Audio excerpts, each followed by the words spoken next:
Well, Petunia Dursley's sample, for instance. That's as good as we're going to get because we don't have. She stopped quickly, not knowing how to phrase the next bit. Well. You would have been better off if you had some of Lily's hair, rather than that of her sister. Cecilia looked round, feeling a flush of shame overwhelm her. Well, yes, she stammered. Then I could see directly genetic links. Siblings share genes but they are not identical to them. Unless they are twins, of course. Cecilia nodded again. Yes, she confirmed, turning to face her hometown again. That would have been valuable, and probably saved us a month on top of the work we have before us, she whispered. You miss your home, Remus said simply, walking over to join her by the railing. So do I. My home was Hogwarts, when I was younger, and for a wonderful year when I taught there not so long ago. Hogwarts is a wonderful place. How is the old place? Cecilia continued to gaze out at the lights of Edgeford, bathed in the very earliest of morning light. Hogwarts was terrifying, even now that she had spent 2 months there. She supposed she was used to the terror, and had learned to live with it. But it had been only through returning home that she'd realized this, how close to death she had come on more than a dozen occasions. Sirius told me what happened with Draco, Remus said, addressing her but looking out at the town too. You must take the book back, said Cecilia, looking at him firmly. I believe there's more to Draco breaking into my room for a joke. He wanted the book specifically, nothing else was taken. And anyway, I have everything I need from it. Draco broke into your room? She nodded slowly. He never mentioned that. It doesn't matter, she continued. There are certain things I still have to understand, and things I must do to understand them. My family, my friends, she gestured towards the town as she spoke. Miles by your name, if you like. I have to continue for their sake and these are just setbacks and difficulties I'll deal with. She shivered, and Remus put his arm gently on her shoulder. I don't think that Dumbledore realized how hard this would be for you, he said quietly. To get this far, on your own, with all of these setbacks? I don't think I know a wizard that would have done it. Actually, I do, he added a few moments later. Lily would have done anything for anyone. Lily did all she could for everyone. And that's why she's gone now. That's why Harry will never see her or his father. Cecilia stopped and looked up at his face. He was in a different world now, she thought, back to the world when running around Hogwarts with his friends was the most exciting thing to do after exams. All those dreams and hopes, as she had seen in Minerva's memory. What was she like? Cecilia prompted. He had listened to her, maybe she could return, at least in part, the favor. She was wonderful, he said, watching the trees move as he spoke, and holding on to the iron railings in front of him. We were a family, the only real family I had.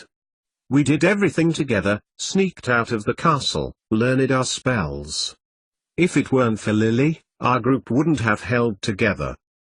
The Marauders, said Cecilia absently. Remus looked at her quickly, before slowly looking back at the landscape.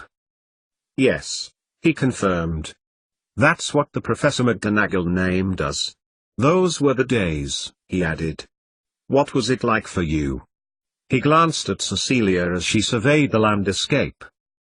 My school, she pointed, just back there, the buildings rising up the hill back there. And there, the Aquarius Ballroom, which was a youth club on a Wednesday. Those are the things in my youth. It just seems so odd, Remus, that now, whenever I think of the past, I automatically incorporate the new information I discover. I'm sure one day, if what Dumbledore says about my memory being charmed to forget all this is true, I may just accidentally slip something out which I'm not supposed to. Especially when I've got so much damned stuff to do which I know is out there, just beyond my reach. Cecilia, he said, taking her shoulders. I didn't realize. You could have talked to me, asked me anything about this. Are you still looking for information on Raymond Lully? Is that what's troubling you? Cecilia didn't answer him. A wave of frustrated anger swept over her which ended in a few hot tears, and she did not stop the wizard pulling her closer to him, rubbing his hand on her back. "What can I do for you?" he said, still holding her to his chest. Cecilia felt the wave of anger ebb away from her, and she eventually pulled away. "I never thanked you properly for what you did in the summer," she said, wiping her damp face with the back of her hand.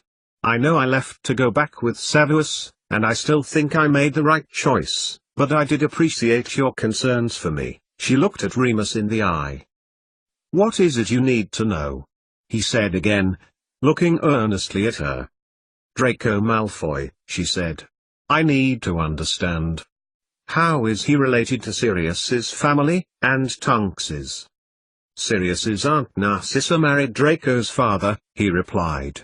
"And Tonks's mother Andromeda is another sister.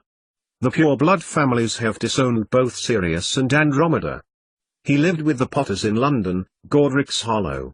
Then when James and Lily got married and lived the two. It's no wonder then that Sirius is so protective of Harry," then she said. "He's practically his uncle," she added. Remus nodded. "How about Raymond Lully? I know I've asked you about him before, but I'm still no further on." Remus shook his head. "What about Reciprocator? I'm still no further on with that one either. It's got something to do with the Goblin Riots." "I'm afraid I've not heard of that term. And as for the Goblin Riots, there are two opinions about those. The goblins rose up and rioted because they felt they were enslaved to the wizard world. But many now think they were caused by Voldemort." Cecilia sighed. Nothing she didn't already know. And then a connection sparked in her mind. "Who's Peter Pettigrew?" she asked. When saw Remus's expression and wished she hadn't, Remus's expression had turned to stone, and he began to wring his hands. "You don't have to tell me," she added. "It's just a name I heard. He was one of the Marauders though, wasn't he?" Remus turned to her and nodded slowly. "Yes," he said. "One of the Marauders. So much of our friend that he condemned us all to death or a life close to it. He betrayed them, Cecilia, James, and Lily, then tried to put the blame onto Sirius, which was why he was sent to prison." Remus's words rang out into the cold night air, and now it was Cecilia's turn to place a comforting hand on his shoulder. She stood next to him feeling aghast, though not surprised at the tone of voice and the level of hurt he had just expressed. "Please let me say now how truly sorry I am," said Cecilia after a while. She kept her hand on his shoulder, and Remus patted it back. "We cannot dwell on the past, only the future. For both of us. Agreed?" He turned to Cecilia, who gave him a small smile. So this was it, two wounded people promising one another to turn their grief into lesser grief. "Agreed," she said. "Now let's go back inside. I expect Tracy and Nick will be looking for us by now. And if they're not, the samples will be finished." Cecilia took a few steps towards the door, then opened it, flooding the mezzanine with electric light from inside. When she realized Remus wasn't following, she looked back to see the wizard looking straight back at her. "Come on, what are you waiting for?" she said, smiling. "Christmas?" A few minutes later and Cecilia was collecting the information from the computer, taking care to delete the run programs from the hard drive. Remus had gone to look for Tonks and had left her to it. As she collected all of the work together, and put it into a large green box file that she had stolen from one of the cupboards in the lab, she noticed a pile of printouts that she hadn't made. Looking at them, she realized they weren't just the ones that Nick had printed out. There were many more, mostly to do with the endocrine system, and DNA. Her heart softened towards her favorite ex-work colleague as she realized he must have done this for her when she and Remus were outside. Cecilia tucked them inside the box file, and as she did so, a word on the bottom the top sheet caught her eye. Reciprocal. She glanced over the page again, as her mind raced, but all it consisted of was an equation, in which the author of the web page was describing a reaction mechanism. "You're so hung up on this work," she thought to herself, as she packed them into the box. "Give it a rest till we get back, eh?" she told herself. She placed the box on the table, then glanced at the computer. Why hadn't she thought about it before instead of losing her cool outside? Sitting on the stool by the computer, Cecilia Frobisher, ex-employee, logged into the company's network. Clicking on the internet browser, she soon had the Google page in front of her. Before she could type anything, however, she saw Remus coming back down the corridor. "I couldn't find them," he said. "I expect they can't be far, though." "I did tell Nick how long it was going to be," said Cecilia, swiveling round. Damn. She wouldn't be able to do this now, and she mentally kicked herself for missing the opportunity. "Cecilia," said Remus, looking at the screen. "How is it that this works, exactly?" He looked at the keyboard, and back at her. "I must confess I've a bit of Arthur Weasley's curiosity about things like this," he said sheepishly. "Do you mean the computer, or the electricity, or the internet?" He looked at her blankly. 5 minutes later he was looking at her more confused than blank. "So the internet just told us that Romulus and Remus were the founders of Rome?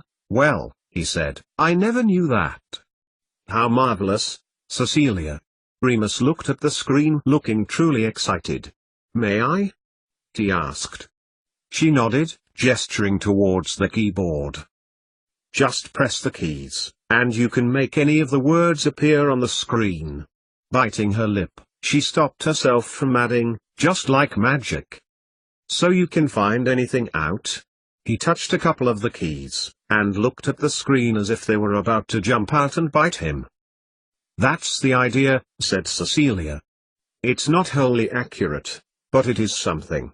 Do you want me to type?" Remus stepped back, nodding as she leaned forward. Another 5 minutes elapsed, as Cecilia browsed through the internet, searching as Remus suggested topics, amongst other things, roboducks. "I am staggered," he said eventually. "I never knew there was this much knowledge in your world, Cecilia, so much power. I just wish there was a way of doing this back at Hogwarts Library," she said wistfully, an inner glow of happiness making her feel fuzzy inside. "I wouldn't have spent 7 hours trawling through the books from the restricted section to find Raymond Lully." As she spoke, both of them looked at the screen, then back to one another. Without saying anything, she typed the name into the search engine. 3 entries appeared. She opened the first, and scrolled down, looking for the name, then opened the first one. "Anything?" said Remus. "Just a second." Cecilia opened up another window, typing in reciprocator. When no documents appeared, she switched back to the first and opened the first entry, which had the same web stem as the other two. "Scientists," she said, looking over a list of names. "There seems to be a great deal of information about some physics experiments," she clarified, scanning the page. "Famous ones, by the look of them. They included those of Planck and also the famous one by Millikan where the electric properties of an oil drop were tested to determine the mass of electrons. But there seemed to be several dozen pages." She scrolled down to the bottom, then stopped, examining the screen with her finger. "Lully," she said, scanning down the page. "I just saw that name mentioned here. Wait," she said to herself. "Damn. Where was it?" Cecilia continued to scan the screen, speed reading until her eye caught something. My word, she thought. This was something. At the bottom of de Broglie's experiment, the author referred the reader to the genetic advances that were to come in the field of biology concerning the storage of glycogen. The sentence following it read, "With the help of his assistant Lully, de Broglie produced the clearest images of electron energy pathways which were used in 1937 by Avery in his research into the effects of energy on the cell nucleus. Bingo! That couldn't be a coincidence, she exclaimed, rereading the passage about biological energy, then turning excitedly to Remus. Before she could get any further, however, Tunks and Nick interrupted them. "Ready?" said Nick, looking round the lab. "You've done a great job tidying up." "Thanks, give me 2 minutes," she said, heart beating faster as her subconscious wrestled with the information she had just found. "Just got to print this off." "What? You haven't got the internet where you are?" Cecilia gave him a look. Okay, he said, "but Rex'll be here in a few minutes and I would prefer it if you all were present so I didn't have to explain." "Why's that?" said Cecilia, standing by the printer as it churned far too slowly the precious pages that she desperately wanted to now sit and read. "You've heard of Occam's razor, right?" "The simplest explanation is usually true," said Cecilia, noting Remus's disappearance with Tunks to a spot just down the hall where it looked from their gestures like they were talking about their departure. "Well, we have Rex, and for him, Hanlon's razor applies." "Which is?" said Cecilia, stooping to collect the paper she had printed and stowing it in her bag and glancing at an approaching Tunks. "Never attribute to malice that which can be adequately explained by stupidity. 88,888,888. When Cecilia walked out of the Three Broomsticks that evening, the effect of the flu were not as bad as they usually were. Tunks had suggested that it might be because she was getting used to them, but secretly Cecilia believed it to be the sheer relief that the task was over and she could finally start the long journey that was ahead of her that led to the destination of home. Home had been the thought constantly on her minutes since she had got off the night bus almost a day ago, and though she had been trying to keep her mind on the job, the reminders of her old life had trickled through her like streams over mountain glaciers. Once they had left the lab, and she had made a brief farewell to Nick, Remus had disapparated, leaving Tunks to take her to an old bus shelter on the other side of Edgeford. They had agreed that Tunks would take her back the safest way and, considering the value of what she held in her hands, the DNA traces of 11 people and almost a ream of research from the internet, Cecilia was not going to argue. They had walked through town as it began to awaken, and Cecilia marveled at how much the town hadn't changed. Danks's Hardware, which had probably been there for over 50 years, had signs in the window for another closing down sale. As they passed, she saw Mr. Danks switching on the lights which illuminated the ancient stock, some of which had been there for at least 30 years. Then Tunks had stopped by what she described as ministry accommodation, where they could stop for a well-earned rest before returning to Hogwarts that evening. "But it's an old bus shelter," said Cecilia, before kicking her for thinking like a mole, and had followed the witch into it, where the empty space transformed into a small room like a hotel suite. "We'll bunk in here till this afternoon," said Tunks, throwing down her cloak. "You can relax, now. I expect you feel happy knowing that's all done." Cecilia had nodded as she had taken in the place, wondering to herself that she would have to forget she was in Edgeford and effectively sleeping on the street. Besides, Tunks had added, knocking off the lamp as she sat on one of the chairs and put her feet on the desk, "No self-respecting wizard would be out on the afternoon of Halloween. Everyone who's everyone will be preparing for the feast tonight." Cecilia followed Tunks out of the Three Broomsticks back entrance, and towards the sparkling lights of Hogwarts Castle. The pub was heaving with revellers, all celebrating Halloween with gusto. The school did indeed look prepared, as every window shone out white and brilliant, and pumpkins, hollowed and ghoulish, hung above the gates, getting larger and larger as they walked in the darkness. "So what were you and Remus talking about this morning when I was off experiencing the wonders of the Phaeton?" asked Tunks, grabbing one of the straps of Cecilia's bag when she staggered so they were carrying it between them. "Oh well," said Cecilia, sighing slightly. They'd said very little since Tonks had cast a green arc with her wand and connected them remotely to the Flume network. He was talking about Malfoy, and your family and Sirius. There were some things I needed to know. There was no time to sugarcoat it, and besides, she needed a legitimate way of having the information. I know they're related to you too, she added. Tell me about it, said Tonks. That wretched family. You know, my father was a Mole-born wizard, and Lucius Malfoy killed his parents personally. Cecilia stopped walking, turning in horror to Tonks. You don't mean? She looked at the young witch, open-mouthed. Oh, there was no proving it, said Tonks, distantly, dropping the strap of the bag and looking toward the castle, but damned near broke my father's heart it did. No, she continued. Got the house elf under a blood deed. They're exempt from Azkaban, you see, not considered worth the trouble. That's how it can still go on. She started to walk again and Cecilia shouldered her heavy bag alone now, full of her precious belongings, things she'd packed and not used and mysterious mythology, which Remus had insisted she keep. You see, we'll all gain from this, Cecilia, said Tonks a few moments later, as Hagrid's hut came into view, on the hill in the now forming mist. Not just mole-baiting on a night like tonight, she added quietly. Cecilia's thoughts rattled in her mind now, selfish yearnings overruled by fresh indignation. Whatever she did, she would not give up now. To know Tonks of all people, as lovely as she was with far better qualities than Cecilia, having had to put up with that in her life. Yes, she agreed, it was as bad as mole-baiting. Have you heard about the word reciprocator? Asked Cecilia as they approached the passage beneath the castle that she had used 2 days ago with Remus.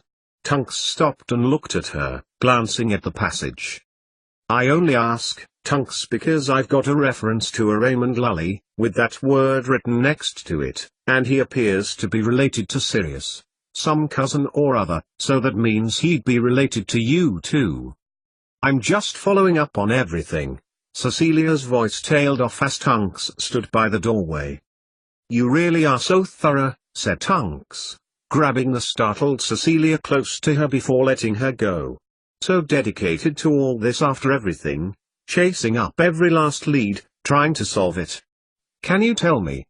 She paused, looking a little bashful, a look Cecilia had never seen her show before, and Cecilia smiled kindly. There are no promises, said Cecilia. Dumbledore could be having me here, and there is still the possibility that nothing may come out of it. That is why science is so respected by muggles, because it is objective. There will be just an answer. It might not be the you are looking for or wanting, though. This time it was Cecilia's turn to hug Tonks, who sighed like a child in her arms. We have to be prepared for that. But I'll damned well see to it that everything that can be investigated will be. Speak to you soon, Tonks, said Cecilia, as she picked up the bag again and turned to leave. Cecilia, said Tonks quietly, making her stop. Please don't do anything to put yourself in danger. I mean it. The power some wizards have got you could be gone in seconds. That would be too awful to think about, Sec. You're one of us, you know. See you soon, Tonks, she said, grinning as she waved goodbye to a disapparating Tonks before she entered the castle. I know, she thought, stepping through into the teacher's quarters. 88,888,888. Mrs. Frobisher, said Ron as she made her way back up the corridor. Cecilia turned round to look at the young wizard. His face was flushed red and he looked more than a little nervous as he sped up to address her. Ron, she exclaimed. How are you? You shouldn't be here, you know. It was funny. She hadn't wanted to leave home again, but now, seeing one of her students made her feel a little melancholic. Mrs. Frobisher, said Ron, a little uncertainly. I, wanted to ask you, did you have a nice weekend away? Only, he added quickly, I wanted to ask you. Yes? She smiled encouragingly. "Are you going to the Halloween dinner tonight? We have to bring partners, you see." Cecilia's smile remained. "It'll be great to see you and Hermione there together." Cecilia shouldered her bag a little higher, hoping he wouldn't take too long. Despite the sleep, she was still exhausted. "Hermione?" stammered Ron, looking down nervously. No. I wanted to ask you, Mrs. Frobisher." "What did you want to ask me?" she asked, still confused. "Mrs. Frobisher." Both Cecilia and Ron turned towards Snape, who gave a now even more red-faced Ron a stony glare. "Glad to see you made it back safely," he added, still glaring at Ron. "Did you want something, Mr. Weasley?" Ron looked nervously between Snape and Cecilia. Well, I was just wondering whether Mrs. Frobisher was going to the feast tonight." "Of course she is," snapped Snape, irritably. Cecilia turned her head sharply. "I've just got back, Professor Snape," she said, hating herself for addressing him with such deference, but refusing to call him by his first name in front of a student.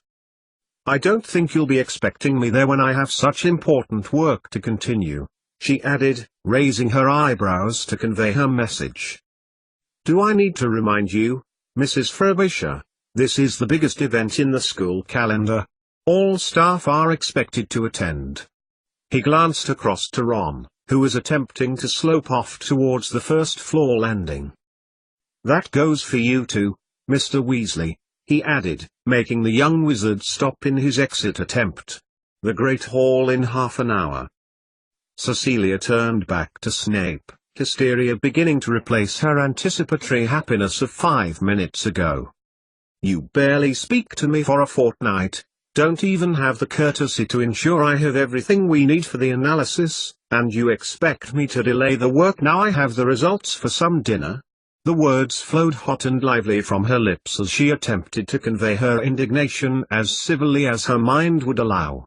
Without waiting for him to reply, she threw open her bedroom door and dropped her bag, unzipping it hastily and pulling out the precious books and papers before marched back out through the door.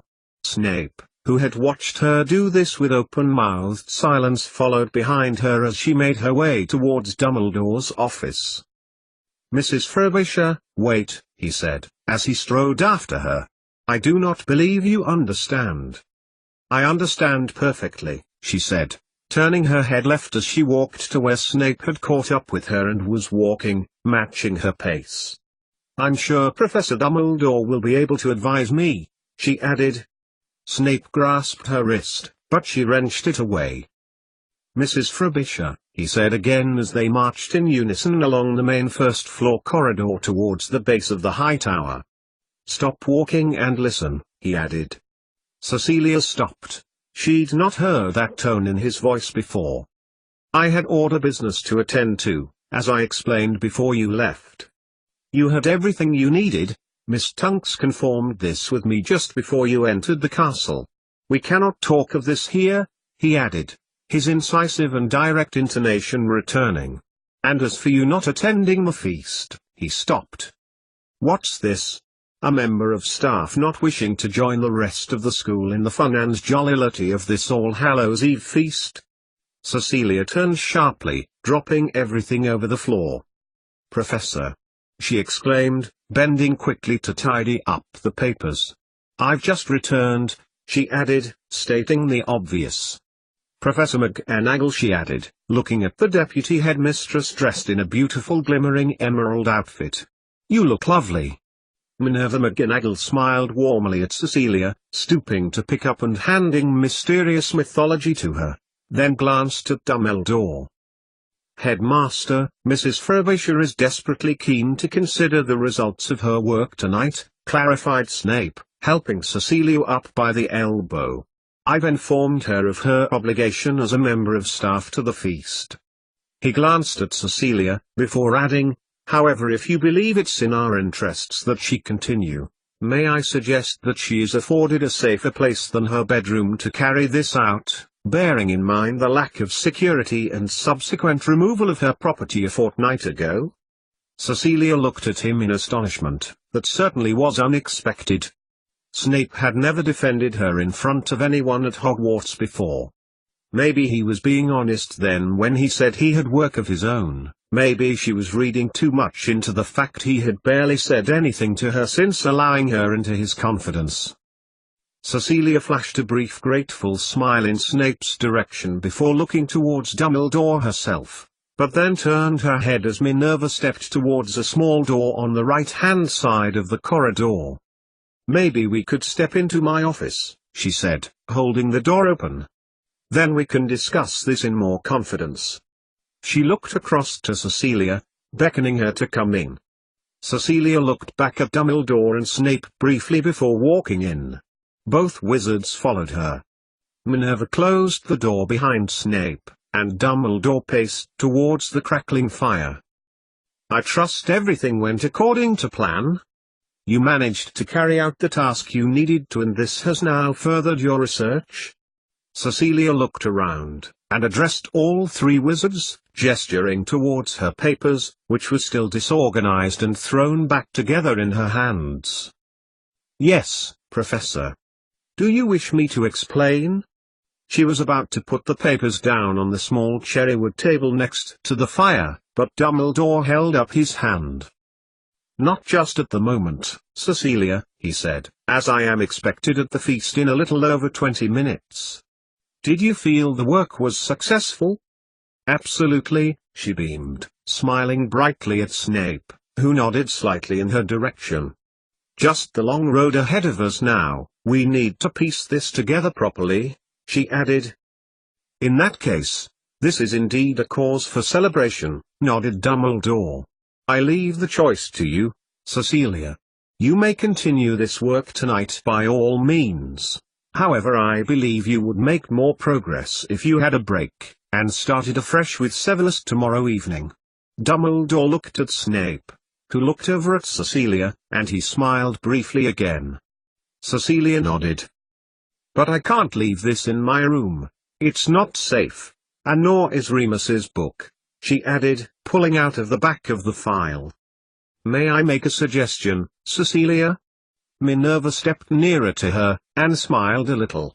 "If you feel you can entrust these precious documents into my care, I will see to it that I return them to you whenever you wish." There was a pause.